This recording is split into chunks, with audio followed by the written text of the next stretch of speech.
hapo ndio kaeke mahali kwingine.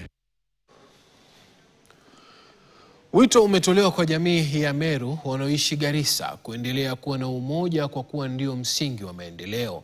Akihutubia mamia ya wanajamii baada ya uchaguzi uliofana, mwenyekiti mteule Jack Anunga alisema kwa muda mrefu jamii hiyo imekuwa na mtazamo tofauti na kuwalaumu viongozi wanaoondoka madarakani.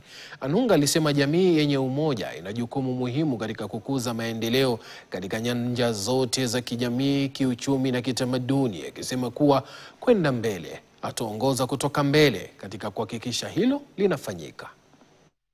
Haki yetu na tunaifanya kwa usawa, wazi, mchana, na watu wamejitokeza vizuri, tunashukuru sana. Kwa hivyo hii inaonyesha kwamba kuendelea mbele tutakuwa na at least say, yani tutakuwa na usawa, tutaweza kujieleza kama jamii, hakuna kufinyiliwa tena.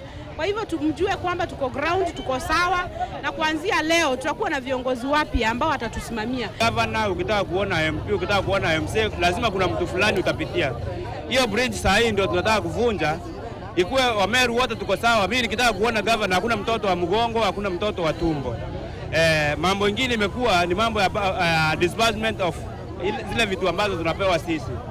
Kama one of the majority community ambayo iko mji wa Garissa, tunafaa kuwa entitled vitu mingi ambazo vingizazo hatuzipati.